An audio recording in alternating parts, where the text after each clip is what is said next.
Tiveras nilabas kay Hawkins. Might have stepped on the line. No, it's given a 3-point shot. Long distance shot brought to you by 40 cents. PLDT IDD, anytime, anywhere, any PLDT phone. Nasa labas si Ellis again. Bell sagging away. Oh, a nice spin. Excellent move from Mr. Everything. He got away with that spin and a left-handed slam. No fear slam. Face your fears. Live your dreams. From Rosel Ellis. That's apat na foul kanina. Winyo laban si Tonos. Nilabas ka sa Tono para sa 3. Yes! Long distance shot brought to you by 40 cents. PLDT IDD, anytime, anywhere. Kinig yun, ha? Ayos na, Inday. Namagdala si Maurice Bell. Ba? Ano nakain ito? Alam mo nung laban nila sa Barangay Ginebra. Here for the start of the third quarter. Ang inyong main game today. Ayong gabi, kaninyong tanan sa ating po mga kababayan sa Cebu City. Of course, sa ating mga suki naman dito sa Luzon. Sa Central Luzon, ang bayan ng lalawigan ng aking kaibigan dito si Ryan Gregorio sa Pampanga, of course. Sa Tarlac, sa Pangasinan, pasok tayo ng La Union hanggang sa Ilocanja. Ayun pangkarabiyo amin. Noli Yala po kasama si Ryan Gregorio as we start the third quarter. Lamang po ang Tanduay Rhum Masters ng 6-50-44. Prognosis dito, Ryan, as we begin this third. Alam natin na kulang sa tao itong Tanduay. Pero so far, hindi yan nakaka-apekto. Anong dapat gawin ng Swift Panthers going here as we begin this third? Well, I feel they should go more sa post, lalong-lalo na kay Winyo. At of course, Winyo had 12 points in the first 2 quarters. Pero they need the scoring also of Nelson Saitono, who's only gotten 2 points thus far. At pati si Hatfield partner, 6 points pa lamang. He had 16 points and 16 rebounds. Pero ngayon, in the absence of Eric Meck, mukhang hindi pa rin nga nagiging advantage yun. And we haven't seen the shadow of Nelson Saitono back in this game. That's right. Si Johnny Abarrientos ang nagpasimula ng puntusan dito. 6 na puntos na ang Flying A. He will need to get more setup dito si Johnny. I really think na pag si Johnny nagpasimulang gumiling at gumawa ng puntos, mahahawa yung mga kampe. Si Johnny ang parang spiritual leader dyan. Ito, at will also help the game of Swift if really Johnny scores a lot of points dahil, you know, Johnny is also a good passer. So once he attracts the defense, he can dish off to his open teammates. It's really the ability of the other players after Johnny makes the pass to score. Otherwise, baka si Johnny, kumbaga, mawalan ng gana dahil when he was still playing with Alaska, pasa-pasa lang siya. May Coremdes, may Las Limosa. So may parang naninibago siya ng Hawkins. Ito si Antonio, mainit nung first half. Bumalik ng bahagya. Sayang, libre na siya. Yun ang mahirap. Pero alam mo, nung araw, yung mga Alan Kaitik, pag nagbintis ng isa, pasahan muli sa labas, titira ulit. Pero ito, confidence for you. Confidence talaga yun. Yung sinasabi natin, partner, getting a lot of points inside the paint is Poch Winyo. 14 points already at down to 2. Itong kupunan ng Swift, 50-48. Former Fighting Maroon, si Poch Winyo. Kupunan ng aking kaibigan si Ryan. Siya nga pala gusto kong sakalin dahil pinalo ang Ateneo pero hindi. Siyempre, nais nating i-congratulate ang UP Fighting Maroons for that big win over the Blue Eagles of Ateneo. Upset, partner, pero I had a lot of help from my brother Alan, who's my assistant coach, and of course my assistant coach Lito Vergara as well. In the meantime, nice turn there by Bong Hawkins. Adding on to their lead. That lead was trimmed down to just 2. Ngayon ay 4 na muli. 52-48. Talk about Poch Winyo. What a big game he had in the first half. 67% from the 2-point range. Here's Abarrientos. And I don't know if he's missed. In the first half, he was perfect. 2 out of 2 from the 2-point range. He has made 4 points dito sa second half. I think he has not missed from 2-point range. That's right. Still perfect in the ball game. Ito si Johnny Abarrientos. Pero more than that, partner, they need the scoring and even the attempts lamang ni Johnny Abarrientos. Dahil he only shot 8 times, made 3 against Santa Lucia, scored 6 points. At ngayon, mukhang offensive-minded si Johnny. Well, he has taken 8 attempts now. That's right. Wala pa tayo sa kalagitnaan ng third quarter. Inside, Hatfield is open and we have a tied ball game. That's right. Again, Johnny Abarrientos making things happen for Swift. Not only in scoring, but he made a good decision right there. Again, yung sinabi ko kanina, partner, once he starts scoring, titignan na siya. Now, everybody left out. Itong sa kupunan ng Tanduay, yung streaking Rudy Hatfield naman, 26 points. Papasa naman siya. But in the first half, he only had 3 assists. Alam natin na he is capable of doing 6-8 assists a game. So medyo mababa pa yan. In the meantime, Bong Hawkins restores a 2-point lead for the Rhum Masters. Look at Hawkins and Winyo. pound each other at the low block. Magkakampiyan dati. There's another one. Andiyan, tinawagan na rin. First foul against Bong Hawkins and just the first team foul para rito sa Tanduay. At ang ganda ng banggaan doon sa ilalim. Ano? Alam mo, hindi magkakakilala eh. Hatfield sa tabi. Nice shot. He didn't have that shot before consistently, partner. Alam natin, Rudy Hatfield makakapuntos lang sa pulot, offensive rebound, hustle boards. Pero ngayon, pag binigyan mo ng off-screen, pop and jumper para rito kay Hatfield, nasushoot niya na rin consistently. Well, Hatfield averaged 17.6 in the Governor's Cup last year. He shot 53% from the field. Not bad. May turnover dito. Pantakin mo ito si Hatfield. Shot 44% from three-point range in the Governor's Cup last year. He only took 9 attempts, however, 4 out of 9, but still, pira yung kanyang percentage na yun for a big man. It's definitely working on it. Alam natin na si Hatfield, very hard working player. Parati ko nakikita sa gym lifting weights na siguro maski ako buhatin niya kasi bigat ng weights sa binubuhat niya, partner. And that is why he's one of the top players dito sa ating liga. And there's a story from team manager Elmer Yanga na sinabi niya sa akin. Ito si Rudy Hatfield daw, after a game ng Swift, usually they would have team dinners or just a get-together. Si Rudy, after a game, sabi niya, sige, susunod ako, pero pupunta mo na yan diretso sa gym. And he will lift weights. And ito sinasabi is, mas nakaka-relax sa kanya eh. Na after the game, imbis na ihiga, sasakit yung katawan ko, ituloy ko na lang. Weights, ano? Pampihirang tao yan. Ibang klase talaga. Ibang work ethic. And sana lahat tayo ganyan ng work ethic. Eh. Siguro malayo na ang Pilipinas. Pero nakakagulat pa rin, alam natin. He started his career with Tanduay, pero ngayon nandito na sa Swift. How can you give up a player like Rudy Hatfield, partner? That has been the question in so many basketball minds. Well, yun nga, ganyan ang talbog ng bula. 2 puntos ang abante ng Tanduay Rhum Masters. And another foul by Bong Hawkins. Second personal foul against Bong Hawkins. Is definitely having a hard time guarding a much bigger and much stronger Pochvino, kaya 2 quick fouls. At they're sorely missing these 2 guys right here on their left. Eric Menk, of course, they're missing 21 points and 19 rebounds. And of course, the all-court brilliance of Jason Wen. So yan. But so far, itong Tanduay is hanging tough. Here they come again. They're up by 2. Altivera sila pas kay Hawkins. Might have stepped on the line. No, it's given a 3-point shot. Long distance shot brought to you by 40 cents. PLDT IDD, anytime, anywhere, any PLDT phone. Change of roles ang nangyari ron. Instead of Bong Hawkins creating for Dondon and Deveros, it was the turn of Dondon and Deveros to dribble, penetrate, and kick out pass to Bong Hawkins. Loose ball foul, tinawag sa ilalim. This will be against Montiveros. Pang-apat na yan ni Dondon. Sayang. More bad news para rito kay Coach Derek Pumaren. Up to now, partner, I'm looking at the bench of Tanduay. Still no trace of Jeffrey Cariaso. So, mukhang grabe yung tama kay Jeff. Well, that's why napilitan si Coach Derek Pumaren na ipasok si Rico. Dahil wala na siya pamalit sa pwestong yun. Totoo yan. Errant pass there. Mataas for Maurice Bell. Before that, there was a basket by Rosel Ellis, who now has 17, or correct me, 14 points in the ball game. As we take a look at Noli Locsin back in the game. Now with the replacement of Dondon Ontiveros at pagpasok ni Noli Locsin, mawawala ng isang shooter itong Tanduay.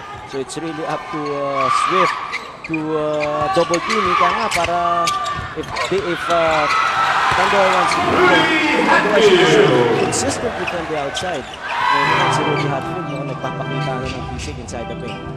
Unang beses natin makita si Chot Reyes up on his feet and yelling instructions here. So he's beginning to like what he's seeing on the floor. Inside, Cantonos. Naatrasan, humihit, tapik ni Locsin. Orado ni Hawkins, wala. And here they come. This is a huge lineup for Tanduay. Nice steal again by Dindo Pumaren and a foul by Rosel Ellis. Again, yung kakulangan ng manpower. 4 fouls si Dondon Ontiveros. Now, Maurice Bell is playing number 2, and this is a huge lineup for the Rhum Masters. They're hanging tough here. They're up by just 1.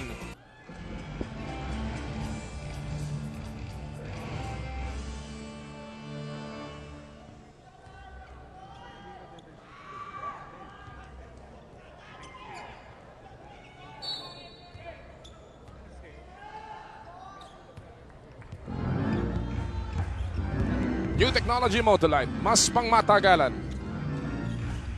59-58. 1-point lead para sa Tanduay pero nadagdagan na ni Maurice Bell.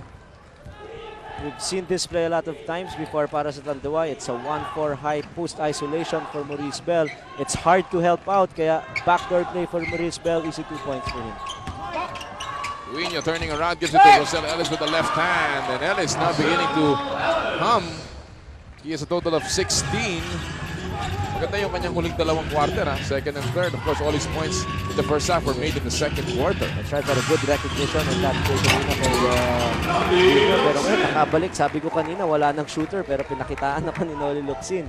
At ito, up to 3 points once again, itong kalamangan ng Tanduay. 63-60. Hindi malayo na may instructions kay Locsin. Goal naman sa labas, si Hawkins sa loob. Diba, ando naman si Cantonos.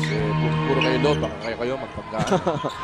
Ellis. You know, one thing very noticeable as you see this lead pass, Bell is ahead. Green yung dinakatuloy niya. Now, two-handed stuff, no fear slam. Face your fears. Live your dreams. Mula kay Maurice Bell. One thing very noticeable here is Ellis has been taking a lot of shots from the outside. That's right. Bell is giving him siguro mga 2 spaces back. Kaya ito si Ellis is forced to take the shot outside. Now, what is happening is as soon as Ellis misses a shot, he goes for the offensive rebound. Ang ginagawa naman ni Ellis, nagre-release siya. Kaya siya nakakakuha ang pass break. Sayang, naagaw na ni Johnny yung bola but he landed out of bounds. When he picked up the ball, kakapasok pa lamang niya. That's a violation. That's right. And this is where your scouting report comes in. Right natin na ito si Ellis, based on his first game performance, has a suspect outside shot. So, sag lang ang defense niyan. Kung tumira, that's the shot that you're gonna do. Kaya bilib ka rin sa mga maaga pa lang. Scout na ito mga impulse ka rin. Bilib pa lamang sa Palicia yun. Oo, tama. Diba? Kasi usually you play a lot of practice games. Totoo yan. Well, it's time now for our No Fear Slam. Ito po yung nagmula kay Rosel Ellis. Two-handed stuff. That No Fear Slam Dunk was brought to you by No Fear Jeans USA. Face your fears. Live your dreams. Ganda naman. 5 na uli ang abante ng Tanduay. Asaitona now back in the game. It's been a while. Nelson Asaitona played sparingly. Only 15 minutes noong first half. Bell. Wala. Rebound. Ako ni Ellis. Run. Ellis run. Natatapik palabas yung bola. It's lucky na last touch itong Tanduay. He went to the air. Di niya alam kung ano gagawin niya. Itinapon na lang. Buti natapik nga ng white shirt. Ball remains with 17 seconds on the shot clock para dito sa Swift Panthers. Nasa labas si Ellis again. Bell sagging away. Oh, a nice spin. Excellent move from Mr. Everything. He got away with that spin and a left-handed slam. No fear slam. Face your fears. Live your dreams for Rosel Ellis. That's more like it for Rosel Ellis. Instead of shooting those jumpers, might as well penetrate the defense and look for the gaps. At ang ganda ng spin and slam. Just enough elevation. May foul dito si Johnny. Ito, panoorin natin ulit. This is a picture-perfect move. The spin, drop, and he is gone with a left hand. Piece of mega action brought to you by PLDT Mega Million Sweepstakes 135. Dial 1351 for a chance to win. Araw-araw ang bola, million ang pera sa Mega Million Sweepstakes 135. Cantonos. Maganda ang production ni Cantonos, ha? Oo, at nabawi naman niya agad yung tira na yun. Not as explosive a shot as compared to the shot of Rosel, pero ang importante, it's 2 points just the same. Ito na naman, si Ellie sa gitna. Pasok, lalabas.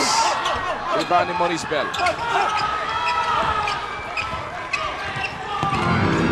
Inside pass, Cantonos is up inside. Nilabas ni Pumarin. A lot of times sa kanilang shot clock and wisely, the court general takes it out and slows things down. Cantonos makes a 2. Shot clock is down to 5. Pumarin knows it. Bailout shot. Wala. Rebound ni Coach Winnie.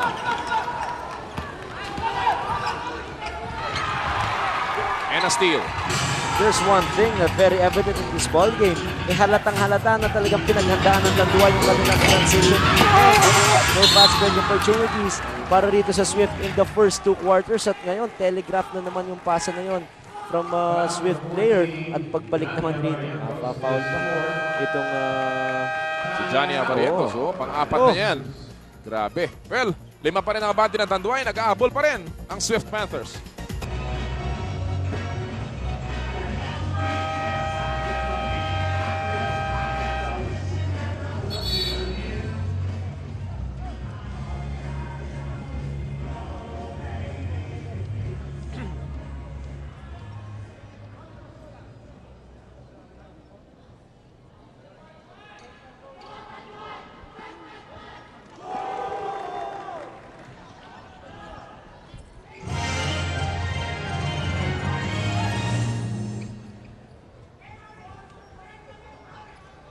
And welcome back mga kaibigan. Third quarter action with 2:09 remaining here.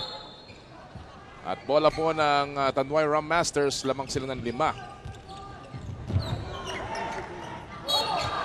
Reach and foul ni Nelson Aceitono. Nelson Aceitono will be called for his third personal foul at after this foul, free throw shooting time para rito sa Tanduay. 67-62, still a 5-point lead being enjoyed by Tanduay. Ito si Maurice Bell. Uy, naagaw ang pasa ni Hatfield. Telegraph. Pido Orencio back at the point guard position here. Iniupo niya na si Johnny Abarrietos na nakatamo ng kanyang pang-apat na foul kanina. Winyo laban si Catonos. Nilabas kaya sa Itono para sa 3. Yes! Long distance shot brought to you by 40 cents. PLDT, IDD, anytime, anywhere. Any PLDT phone. And the lead has been sliced to 2. Tanduay is now respecting the inside play of Winyo. They're doubling right now. At nakashoot naman ito si Nelson. Uy, naku, ginanaan si Nelson. Nakakuha pa ng steal. Linis na agad nun. Sayang, lamang na sila sa numero. Nelson Aceitono trying to perk up his game here. And ito si Hatfield. Looking at his teammate, Ponzuillo. Turned around, wala. Rebound, picked up by Noli Locsin. Lamang si Cantonos. Napayungan, super focus on tapal by Ponzuillo. Outside shot by Maurice Bell. Straight and through. Not much effort that time para rito kay Maurice Bell. He got that loose ball. Took a lunch shot partner at up to 4 na naman para rito sa Tanduay. 22 puntos na si Maurice Bell. Yun ang production niya against Barangay Ginebra last Sunday in a losing effort. Hatfield. Rebound by Winyo and loose ball foul here. Will be called on Cantonhos, it seems. Ano si Hatfield ginaganahan kasi birthday pala niya kahapon. 24th birthday ni Rudy Hatfield. Noong kamakalawa, si Jeffrey Carriazo at saka si Mon Jose celebrated their birthday. Ito muna, piece of mega action brought to you by PLDT Mega Million Sweepstakes 135. Dial 1351 for a chance to win. Araw-araw ang bola, milyon-milyon ng pera sa Mega Million Sweepstakes 135. Happy birthday kay Jeff Carriazo and Mon Jose noong September 12. Rudy Hatfield kahapon. Gusto ko rin batiin. Siya nga pala ang aking kasama sa bahay, si Inday Gina. Ang aking sexy, maganda, at napakasipag na kusinera. Inday Gina, happy birthday kahapon. Kinig ngayon yun, ha? Ayos na, ha, Inday. Namantala si Maurice Bell. Ba? Ano nakain ito? Alam mo, nung laban nila sa Barangay Ginebra, gumawa yan ng, ilan ba yun? 17 puntos noong first half. Nangamote sa second half, 5 lamang. Pero dito sa laban ngayon, walang tigil ang pagulan. Alam niya na wala siyang katulong. Na kailangan magkaroon siya ng sariling sikap to get his points off. At ito, just before the buzzer ended, nakakuha pa ng foul. Oo, si Cantonos ang tatawagan ng foul. So Rudy Hatfield will go to the line. Kabilis ng oras. Tapos na po ang 3, ang ikatlong yugto. At si Rudy Hatfield, maaaring baguhin pa ang ating talaan. He makes his first free throw. H-bomb as he is known. Kumalag ang pangalawa. So our final tally after the third quarter of action. 72 Tanduay, 66 ang Swift Panthers.